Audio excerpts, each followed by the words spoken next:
El disfrute y la calidad de vida. Hace muchos años, cuando era un joven con sueños e ilusiones, me encontré atrapado en la búsqueda incesante de la felicidad.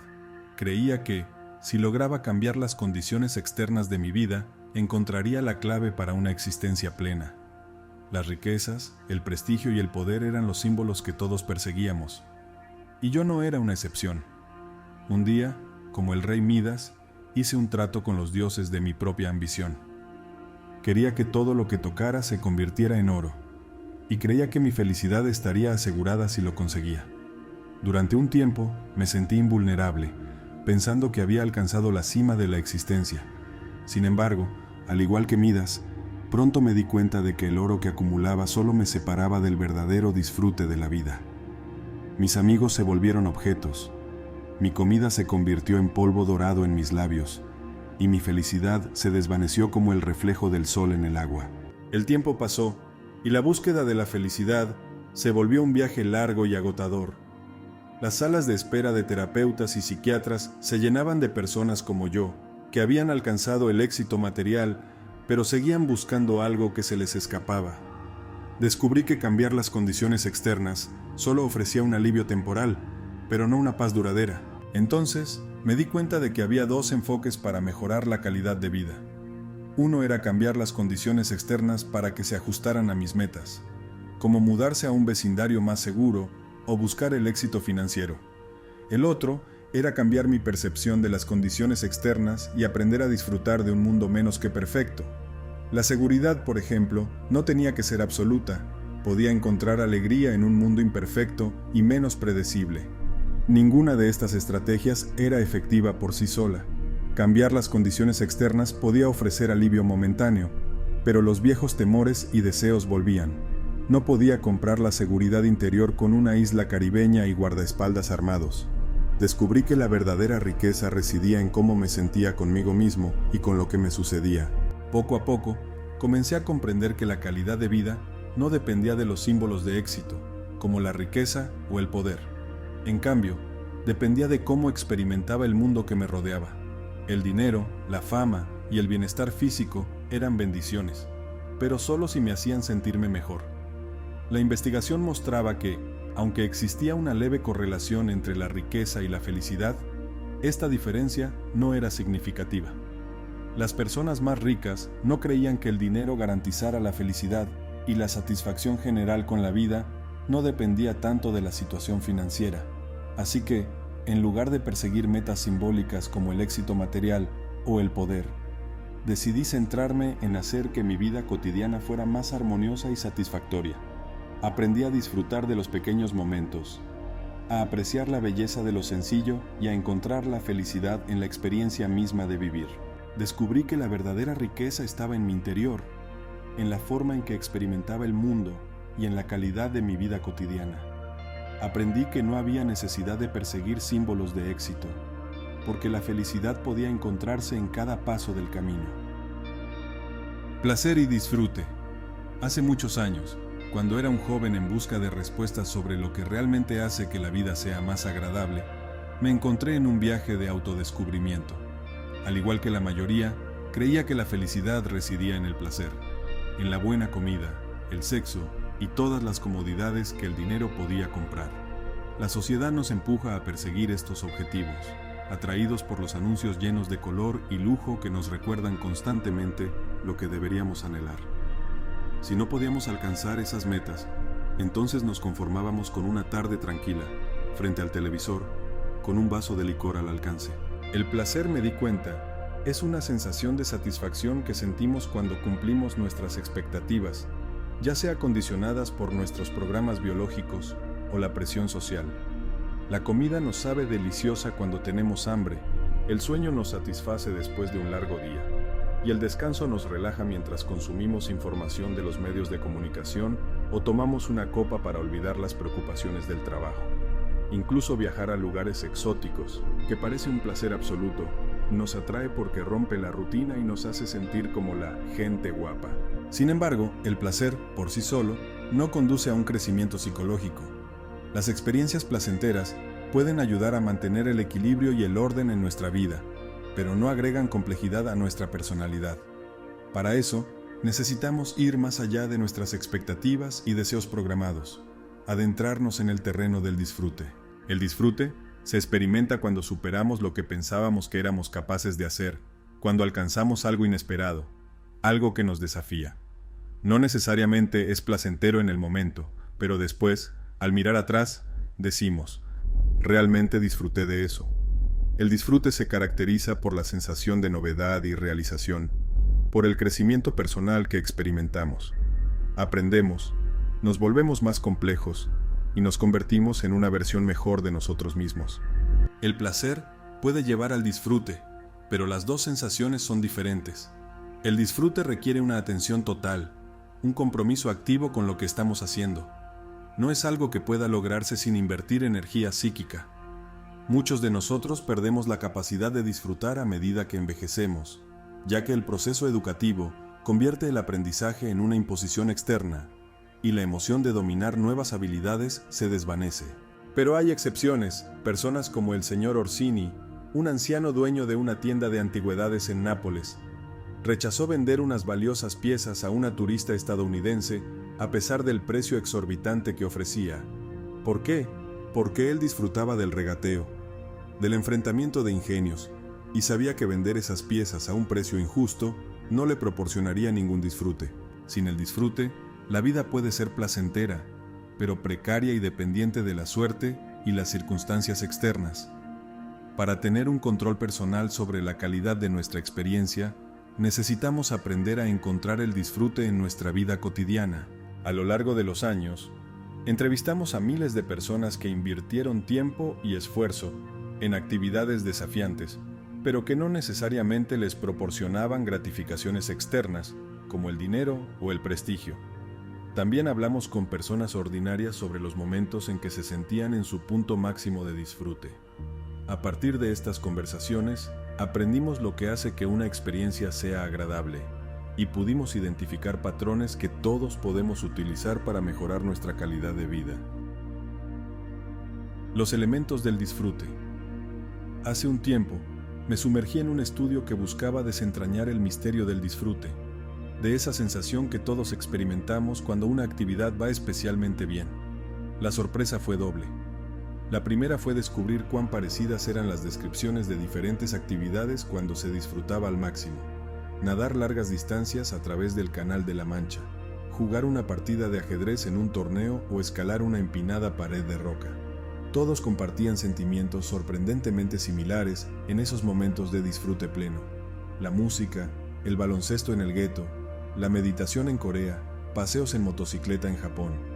Las actividades podían ser muy diferentes, pero la experiencia interior era asombrosamente igual. La segunda sorpresa fue aún más reveladora. Sin importar la cultura, el grado de modernización, la clase social, la edad o el sexo, las personas describían el disfrute de la misma manera. Lo que hacían para alcanzar ese estado de disfrute podía variar enormemente, pero sus descripciones emocionales eran notablemente uniformes. Esa sensación de alegría, inmersión total y gratificación trascendía las fronteras culturales y las diferencias individuales. Nuestros estudios nos llevaron a identificar 8 componentes clave de la experiencia óptima. Ese estado de flujo en el que uno se siente completamente absorto. Primero, debemos enfrentarnos a tareas desafiantes en las que tengamos una oportunidad real de éxito. Segundo, debemos ser capaces de concentrarnos profundamente en la actividad. Tercero y cuarto, esta concentración se logra gracias a metas claras y retroalimentación inmediata. Quinto, el esfuerzo se siente como si fluyera sin dificultad, alejando las preocupaciones y frustraciones cotidianas. Sexto, la sensación de control sobre nuestras acciones es palpable. Séptimo, las preocupaciones sobre nuestra personalidad desaparecen, mientras que el sentido de nosotros mismos se fortalece. Finalmente, el tiempo parece estirarse y contraerse, haciendo que las horas pasen en minutos y los minutos se conviertan en horas. Esta combinación de elementos crea una profunda sensación de disfrute, una recompensa tan satisfactoria que nos hace sentir que vale la pena invertir una gran cantidad de energía para experimentarla. Este conocimiento nos proporciona el control sobre nuestra propia conciencia, permitiéndonos transformar incluso los momentos más monótonos de la vida cotidiana en experiencias que contribuyen al crecimiento de nuestra personalidad. Así que, armado con este entendimiento, me embarqué en un viaje para descubrir cómo aplicar estos principios en mi vida. En cada actividad diaria, busqué el flujo, la inmersión total, la sensación de control y la gratificación que proviene de desafiarme a mí mismo. Aprendí que incluso en las tareas más simples, como limpiar la casa o realizar tareas administrativas, podía encontrar ese estado de disfrute si me centraba en el proceso en lugar del resultado. Descubrí que el disfrute no es exclusivo de actividades grandiosas o exóticas. Está al alcance de todos nosotros en nuestro día a día. La verdadera riqueza no reside en lo que tenemos o en lo que hacemos, sino en cómo experimentamos la vida. La búsqueda del disfrute se convirtió en mi guía y me enseñó a valorar cada momento, a vivir en el presente y a encontrar la alegría en las pequeñas cosas. Con este conocimiento, la vida se volvió más rica, más significativa y más placentera. Aprendí que el verdadero secreto de la felicidad no radica en lo que perseguimos, sino en cómo vivimos cada día, con una mente abierta y un corazón pleno de disfrute.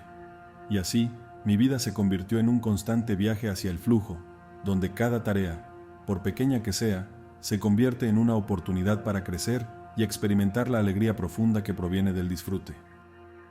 Una actividad desafiante que requiere habilidades. Recuerdo una tarde soleada en el campo, acompañado por mi fiel compañero, Bruno, un enérgico perro de caza. El cielo azul se extendía sin fin, y el aire estaba impregnado del fresco aroma de la naturaleza. Mientras caminábamos por los senderos de la campiña, Bruno me miraba con ansias de diversión en sus ojos. Era un juego que habíamos compartido muchas veces, uno tan simple como antiguo, la persecución. Bruno corría en círculos a mi alrededor, su lengua colgando y sus ojos atentos a cada uno de mis movimientos. La emoción lo embargaba mientras intentaba evadirme, y de vez en cuando me lanzaba a la caza de él. A veces lo atrapaba y otras veces escapaba de mis manos, pero la verdadera magia residía en el equilibrio perfecto de ese juego. Era como si Bruno entendiera a la perfección la proporción áurea entre desafíos y habilidades. Cuando me movía con indiferencia, Bruno cerraba el círculo, haciendo que fuera relativamente fácil para mí atraparlo. Pero si estaba en buena forma y decidido a esforzarme, él ampliaba el diámetro de su carrera, desafiándome a perseguirlo más allá de mis límites. Era increíble cómo podía ajustar el juego para que siempre fuera emocionante y divertido, sin importar si estábamos ambos en plena forma o si nos sentíamos un poco cansados. Esa tarde, mientras observaba a Bruno correr alegremente, me di cuenta de que la sabiduría de encontrar el disfrute en la vida radicaba en ese delicado equilibrio. No importaba si estábamos persiguiendo sueños, desafiando nuestros límites en una actividad física o simplemente tratando de encontrar diversión en las tareas mundanas del día a día. El secreto estaba en mantener ese punto justo en el que los desafíos se igualaban a nuestras habilidades. Bruno me enseñó que el disfrute no es exclusivo de las actividades grandiosas o emocionantes. Está presente en los pequeños momentos de la vida cotidiana. Al igual que él, podemos encontrar el equilibrio perfecto en cada uno de nuestros desafíos diarios, desde resolver un problema en el trabajo hasta enfrentar la monotonía de las tareas domésticas. Todo se reduce a ajustar nuestras habilidades y desafíos, como el perro que corría incansablemente, manteniendo el juego emocionante y gratificante. Así que, mientras Bruno y yo compartíamos aquel juego en el campo, supe que había aprendido una valiosa lección. La vida, como aquel juego de persecución, tiene su máxima belleza cuando mantenemos el equilibrio perfecto entre lo que enfrentamos y nuestras habilidades para superarlo. En esa armonía, descubrimos el disfrute y la satisfacción, convirtiendo incluso los momentos más mundanos en experiencias profundamente gratificantes. Combinar acción y conciencia. Me gustaría compartir con ustedes una experiencia que me dejó una profunda impresión, un viaje hacia el corazón del flujo. Fue una jornada que se convirtió en un capítulo imborrable de mi vida. Todo comenzó en un día soleado de verano, en un pintoresco pueblo montañoso. Desde hace tiempo había sentido curiosidad por el alpinismo, y finalmente, con la determinación de buscar una experiencia profunda, decidí embarcarme en una emocionante aventura. Escalar una montaña imponente se convirtió en mi misión personal. El ascenso comenzó temprano en la mañana. La montaña se erguía majestuosa ante nosotros, desafiante y llena de misterio. Mis compañeros y yo nos equipamos con cuerdas, arneses y cascos, preparados para el desafío que teníamos por delante. Desde el primer momento, Supe que esta no sería una caminata normal, sería una lucha física y mental. A medida que ascendíamos, el terreno se volvía cada vez más abrupto y escarpado. Los pies se aferraban a las rocas, las manos se movían con destreza, y el corazón latía con fuerza. Cada paso requería un pensamiento rápido y una decisión precisa. La seguridad de todos dependía de nuestra concentración. Poco a poco, me di cuenta de que algo asombroso estaba ocurriendo. Mis pensamientos se centraron completamente en la escalada, en el aquí y ahora. No había espacio para la duda ni la indecisión. La montaña se convirtió en mi mundo, y yo me convertí en parte de ella. La sensación era de pura inmersión, como si el tiempo se hubiera detenido y todo lo que existiera fuera la roca bajo mis manos, el viento en mi rostro y el latido de mi corazón. Mi mente estaba libre de distracciones, enfocada únicamente en el siguiente movimiento, en el siguiente agarre. En algún momento del ascenso, me di cuenta de que no era yo quien escalaba la montaña, sino que era parte de un flujo continuo. Era como si la montaña misma me guiara, como si estuviera en comunión con la naturaleza que me rodeaba. Mi existencia se fusionó con la tarea, y la idea de yo se desvaneció. La cumbre se convirtió en un objetivo, pero no como un fin en sí mismo, sino como una parte del viaje. Llegar a la cima sería una recompensa, pero el verdadero regalo era la propia escalada. Cada movimiento se volvió significativo, cada momento se llenó de propósito. Finalmente, cuando alcanzamos la cumbre, la sensación de logro fue extraordinaria. Pero paradójicamente, no era el logro lo que más valoraba. Era el proceso, la inmersión en el flujo, lo que había transformado la experiencia en algo sagrado. El alpinismo se convirtió en una metáfora de la vida misma. En nuestra búsqueda de la felicidad y el significado, a menudo olvidamos que la auténtica belleza está en el viaje, en el proceso de vivir cada momento con intensidad y compromiso. Al igual que en la escalada, el flujo es donde encontramos nuestra auténtica conexión con el mundo que nos rodea. Hoy, cada vez que enfrento desafíos en mi vida, busco esa sensación de flujo. La intensa concentración, la pérdida de la noción del tiempo y la fusión con la tarea en mano son recordatorios constantes de que la verdadera recompensa reside en el viaje mismo. La montaña me enseñó a vivir plenamente, a perderme en el momento y a encontrar la belleza en cada desafío. Y en última instancia me recordó que somos parte de un flujo eterno y que la verdadera riqueza de la vida radica en seguir fluyendo. Metas claras y retroalimentación. Hablar de la importancia de metas claras y retroalimentación en nuestras vidas me recuerda a una época en la que estas ideas cobraron un significado especial para mí. Hace algunos años, me encontraba sumergido en la vida universitaria, estudiando psicología y buscando mi propio propósito y satisfacción en un mundo de metas cada vez más desafiantes. Un día, mientras exploraba el campus de la universidad, me encontré con un grupo de estudiantes que estaban profundamente inmersos en una actividad que, hasta ese momento, desconocía: el juego de ajedrez. Me acerqué y observé cómo dos personas se enfrentaban en un emocionante duelo mental. Sus miradas estaban fijas en el tablero de ajedrez, y cada movimiento era calculado con precisión. La inmediatez de las metas era evidente. Un jugador siempre sabía que su objetivo era jaque mate al rey del adversario antes de que éste se lo hiciera a su propio rey. Cada movimiento era una pieza del rompecabezas, y cada pieza se movía con un propósito claro. La retroalimentación era inmediata. Si un movimiento era acertado, veían el impacto en el tablero. Si no lo era, se corregían de inmediato. Intrigado por la belleza de este juego, decidí aprender a jugar al ajedrez. Mis amigos y yo pasamos noches enteras practicando, enfrentándonos en partidas que, aunque a veces nos dejaban perplejos, nos proporcionaban una retroalimentación constante. Cada jugada correcta nos hacía sentir que avanzábamos hacia nuestro objetivo, mientras que cada error nos motivaba a mejorar. El ajedrez se convirtió en una metáfora de la vida misma. Aprendí que para alcanzar nuestras metas, necesitamos tener claridad en lo que deseamos y definir nuestras metas de manera precisa. También entendí la importancia de la retroalimentación para medir nuestro progreso y ajustar nuestros esfuerzos. Pero no todas las metas son tan nítidas como un tablero de ajedrez. Algunas metas se definen a medida que avanzamos, y es necesario desarrollar un fuerte sentido personal de lo que deseamos lograr. La creatividad, por ejemplo, a menudo se lleva a cabo en un terreno donde las metas no están predefinidas.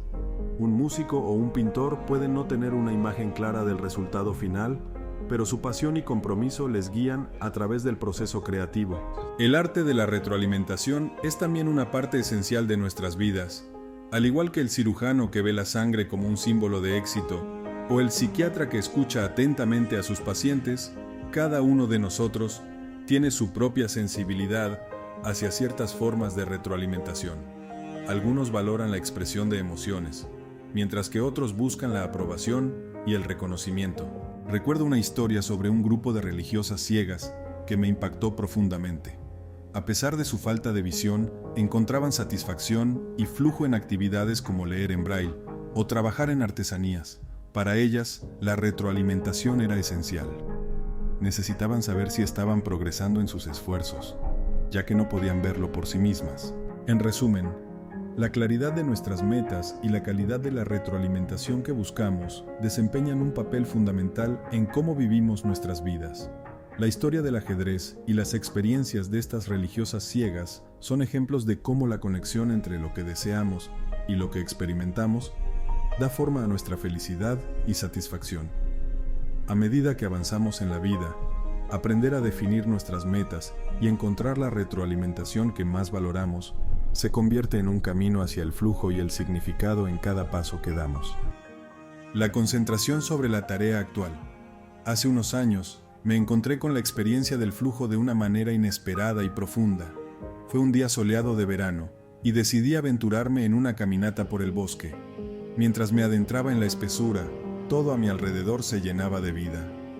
Los pájaros cantaban en coro, las hojas crujían bajo mis botas, y el aire tenía un aroma de tierra fresca y pinos. A medida que avanzaba, me di cuenta de que mi mente se estaba liberando de todas las preocupaciones y pensamientos desagradables que normalmente me acosaban. Cada paso que daba, cada sonido que escuchaba, absorbía toda mi atención. Mis sentidos se agudizaron y de repente solo existía el mundo natural que me rodeaba.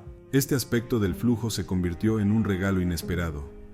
Mientras la mayoría de los días estaban llenos de pensamientos que se entrometían en mi mente sin previo aviso, en ese momento encontré un refugio de paz mental. La concentración en el entorno natural excluyó todo lo demás. Mientras seguía caminando, recordé las palabras de un alpinista que había leído en un libro. Describía su experiencia mientras ascendía una montaña como una desconexión de la memoria. Todo lo que puedo recordar son los últimos 30 segundos, y todo lo que puedo pensar hacia el futuro se concentra en los próximos 5 minutos.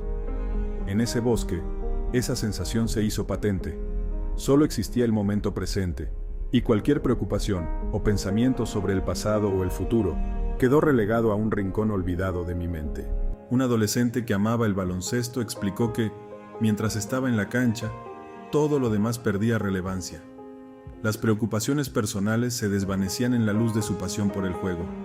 Mientras tanto, un alpinista señaló que la escalada se convertía en su mundo, un espacio que despojaba a su mente de preocupaciones mundanas. Me encontré con estos sentimientos en la naturaleza. Cada árbol, cada corriente de agua y cada trino de pájaros era una metáfora de la vida en su estado más puro. Incluso los pequeños inconvenientes que surgieron durante mi caminata, como los insectos que zumbaban alrededor, parecían insignificantes en comparación con la inmersión en la belleza natural. La sensación de bendito olvido también apareció en el contexto de la navegación oceánica. Los problemas de la vida cotidiana se desvanecían mientras el horizonte se extendía infinitamente. En medio del mar, solo importaba el viento y la distancia recorrida. Los demás problemas parecían pequeños y distantes. La experiencia de flujo me recordó la importancia de la concentración y cómo puede liberarnos de las preocupaciones constantes que a menudo inundan nuestra mente. Ya sea en un bosque, una cancha de baloncesto o un barco en medio del océano, el flujo nos permite experimentar una sensación de claridad mental y paz que a menudo se escapa en la vida cotidiana. A través de la concentración y la atención plena, encontré un refugio temporal del caos mental y experimenté una profunda sensación de negentropía psíquica. Era un recordatorio de la belleza y el poder de vivir en el presente. La paradoja del control. Hace tiempo, cuando el ajedrez era mi pasión más profunda, Me sumergí por completo en este juego que parecía tener el poder de transportarme a otro mundo, uno donde podía controlarlo todo. En el tablero, cada movimiento, cada decisión, era una oportunidad para demostrar mi habilidad y estrategia. Fuera de él, la vida real podía ser confusa, pero allí, sobre las casillas negras y blancas, todo estaba claro. Cada partida era un desafío que me ofrecía la sensación de tener control sobre mi destino. Los problemas personales y las preocupaciones cotidianas se desvanecían en el fondo, y solo existía el ajedrez. Era un mundo en el que podía forjar mi destino a través de la inteligencia y el ingenio. Si perdía una partida, no me preocupaba. Había perdido una batalla, no la guerra de la vida. Recuerdo una vez que una bailarina de ballet describió su experiencia en términos similares. Se sentía calmada y relajada mientras danzaba, sin la preocupación del fracaso. Para ella, esa sensación de control sobre su cuerpo y su arte era poderosa. Al igual que con el ajedrez, el baile ofrecía un mundo donde podía expresarse sin temor, donde podía demostrar su gracia y belleza. La idea de control también se manifestó en deportes extremos. Aquellos que practicaban actividades como el ala delta, la escalada o el buceo en aguas profundas, a menudo se encontraban en situaciones que, desde afuera, parecían peligrosas. Sin embargo, para ellos, gran parte de la experiencia de flujo radicaba en el aumento de su sensación de control. Sabían que podrían minimizar los riesgos mediante la disciplina y la preparación. Como resultado, creían que de hecho, esas actividades eran más seguras que cruzar una concurrida calle en la ciudad. Es curioso cómo la sensación de control no está necesariamente relacionada con la realidad, sino con la percepción. Los jugadores de juegos de azar, por ejemplo, a menudo creen que sus habilidades pueden influir en el resultado, incluso cuando se basa en la suerte. El póker, la ruleta o el blackjack se convierten en un campo de batalla donde sienten que pueden doblegar al azar. En su mente, tienen el don de prever el futuro, incluso dentro de las limitadas reglas de sus juegos. Sin embargo, este sentido de control puede tener un lado oscuro. En mi caso, el ajedrez me absorbió tanto que mi vida fuera del tablero empezó a desmoronarse.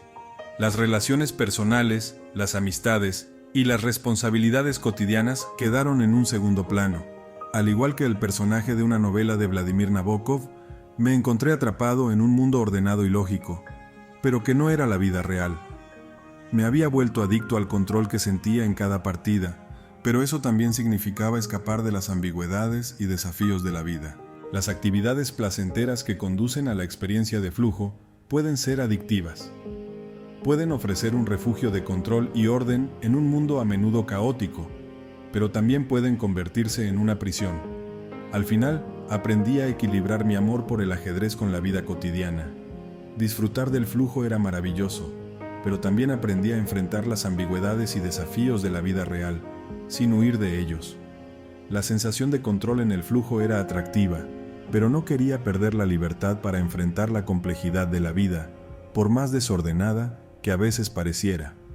En última instancia, el control real residía en la capacidad de elegir entre la inmersión en el flujo y la vida en todo su esplendor, incluso con sus incertidumbres y desafíos. La pérdida de autoconciencia. Me permito introducirme como un narrador protagonista en esta historia de la mente y las experiencias inmersivas que, a menudo, pasamos por alto en la vida cotidiana. La trama que estoy a punto de compartir contigo se desarrolló en el fragor de las montañas, en el eterno baile de las olas, y en los movimientos perfectamente sincronizados de manos y dedos, que exploraban un universo musical. A través de mis propios ojos, viví la pérdida de la personalidad y la posterior expansión de la misma. La vida diaria a menudo nos mantiene atrapados en nuestras propias preocupaciones y miedos. Incluso el reflejo en un espejo puede desencadenar una serie de preguntas sobre nuestro aspecto y cómo nos perciben los demás. Pero hubo un tiempo en el que me sumergí en el flujo, un estado en el que todo lo demás desapareció y fui uno con la actividad que emprendí. Como escalador, he experimentado la sensación de que mi mente y mi cuerpo se fusionan con la roca que escalo. Los movimientos se vuelven automáticos y no hay espacio para preocupaciones sobre quién soy en ese momento. No importa si mi cara está sucia o si la gente en la base me mira con desagrado. Solo existe la montaña y mi camino hacia la cima. La personalidad se desvanece y la atención total se enfoca en la tarea en cuestión. La vida cotidiana y sus preocupaciones dejan de importar. El escalador no es el único que ha experimentado esta sensación. Músicos, atletas, navegantes y tantos otros se han sumergido en el flujo. Un violinista se pierde en la música, donde cada nota es una extensión de sí mismo. Un corredor siente el ritmo de su cuerpo y la estrategia global de la carrera. El individuo se convierte en parte de un sistema de acción mayor, y la personalidad se expande más allá de sus límites habituales. La pérdida de la personalidad en la conciencia no es una eliminación pasiva de uno mismo, sino una expansión activa de la personalidad a través de la participación en una actividad. La unión con el entorno y con otros crea un sentimiento de unidad que va más allá de la individualidad. Las fronteras de la personalidad se expanden y nos convertimos en algo más complejo de lo que éramos. Sin embargo, la verdadera magia de esta experiencia es que no se basa en la eliminación de la autoconciencia, sino en la pérdida de la conciencia de la personalidad. La información que usamos para representarnos a nosotros mismos como individuos se encuentra por debajo del umbral de la conciencia. Esto permite que experimentemos un sentimiento de unidad con algo más grande que nosotros mismos. Esta pérdida temporal de la autoconciencia es liberadora. Nos permite expandir nuestras fronteras y crecer como individuos. Después de la experiencia de flujo, volvemos a la autoconciencia con una personalidad enriquecida por nuestras nuevas habilidades y logros.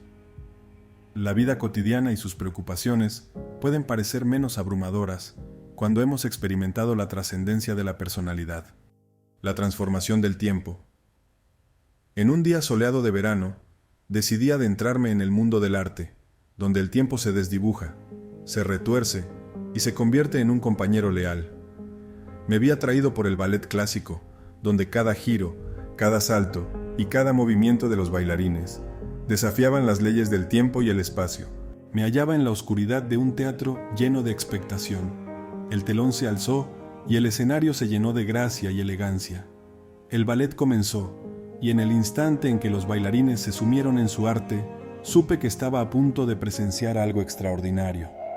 La música llenó la sala, y con cada nota, los movimientos de los bailarines se volvieron más precisos, más apasionados y más perfectos.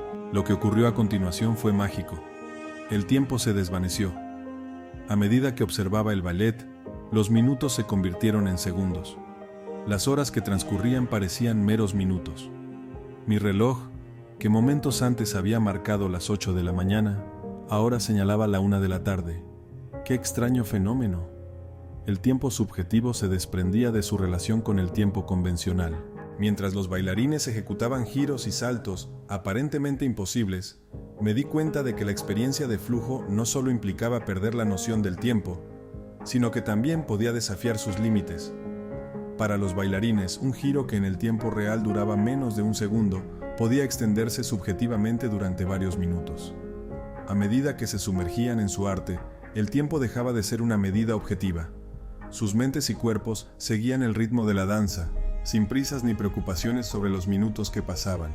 Sin embargo, este fenómeno no era exclusivo del ballet. Más tarde, descubrí que un excelente cirujano cardíaco también se sumía en una experiencia similar.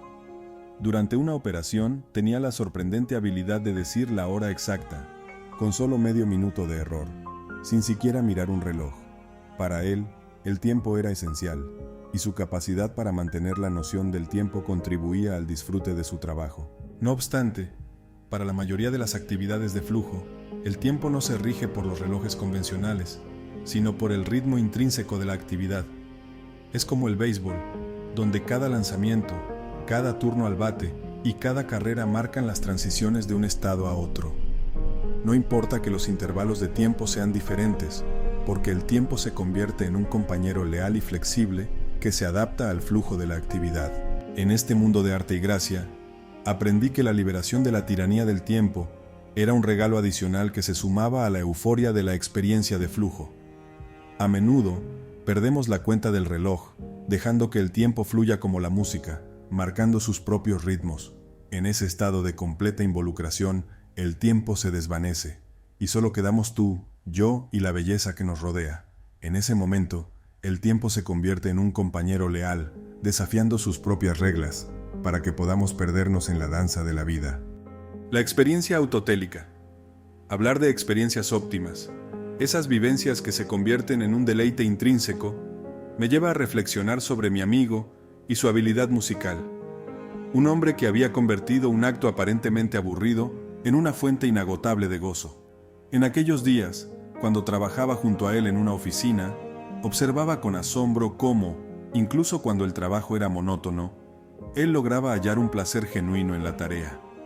Mientras tarareaba melodías clásicas y se perdía en sus propias interpretaciones, su mirada se iluminaba, sus ojos se entrecerraban y su voz imitaba a cada instrumento con una precisión asombrosa. Pero había una historia detrás de esa magia musical. Desde que era un niño de 3 años, su padre lo arrastraba a conciertos de música clásica. En esos momentos, la música no le interesaba en lo más mínimo. A menudo se quedaba dormido en su asiento y su padre lo despertaba con una bofetada. La rutina parecía eterna y el niño detestaba cada minuto. Sin embargo, un día, cuando tenía 7 años, durante la obertura de una ópera de Mozart, ocurrió algo mágico. De repente, como si las notas musicales hubieran revelado sus secretos, experimentó una epifanía. La estructura de la música se desplegó ante él, y el aburrimiento de aquellos años se convirtió en un regalo invaluable. Esos 3 años de aparente aburrimiento habían, de manera inconsciente, preparado el terreno para su despertar musical. Como suele ocurrir en la vida, muchas veces nos encontramos haciendo cosas que no tienen valor en sí mismas. Nos embarcamos en tareas tediosas, atrapados en el trabajo que parece malgastar nuestra existencia. Nuestro tiempo se divide entre ocupaciones externas que a menudo carecen de significado. Sin embargo, la vida puede elevarse a otro nivel, donde lo mundano se transforma en algo apasionante y la energía psíquica fluye para fortalecer nuestra personalidad. La experiencia autotélica o flujo no es una experiencia cotidiana. Es un regalo que ofrece una perspectiva diferente de la vida. En lugar de vivir en la alienación, encontramos la involucración. El aburrimiento es reemplazado por el disfrute, la impotencia cede ante el sentimiento de control, y nuestra energía psíquica trabaja para forjar nuestra personalidad. Sin embargo, como todo en la vida, incluso el flujo tiene sus sombras. Nada es intrínsecamente bueno o malo. La energía, en todas sus formas, puede ser utilizada para crear o destruir. El amor puede convertirse en crueldad. La ciencia puede dar vida o destrucción, y la tecnología puede servir tanto para el bien como para el mal. La historia está repleta de ejemplos de cómo el poder de la humanidad ha sido aprovechado en todas las direcciones. Incluso experiencias que originalmente eran autotélicas pueden torcerse. Los veteranos de guerra a veces hablan de la acción en la línea de fuego como una experiencia de flujo, a pesar del horror que esto implica. La mente se enfoca, el propósito es claro, y las distracciones desaparecen. Pero de nuevo, esta no es una verdad absoluta. La guerra es un ejemplo de cómo un flujo intrínseco puede llevar a consecuencias catastróficas. Del mismo modo, algunas actividades que comenzaron con un propósito aparentemente noble, como la ciencia y la tecnología, pueden tomar un giro oscuro. Trabajar en la creación de armas nucleares, gases tóxicos o tecnologías de vigilancia, por ejemplo, puede proporcionar un flujo inicialmente, pero el resultado puede ser aterrador. Por supuesto, la vida nunca es absolutamente positiva o negativa. Si renunciamos a la música porque puede ser estridente o aburrida, nunca habríamos evolucionado. Si desechamos el fuego debido a su capacidad destructiva, seguiríamos siendo primitivos. La clave está en aprender a nadar en aguas turbulentas, distinguir lo que nos enriquece de lo que nos arrastra al abismo y, en última instancia, encontrar la forma de disfrutar de la vida cotidiana sin inhibir las oportunidades de los demás.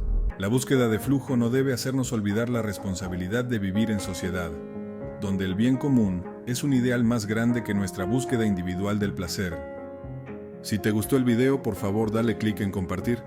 No olvides dejarme tus comentarios, que es muy grato poder leerte. Cuídateme mucho y pasa un excelente día.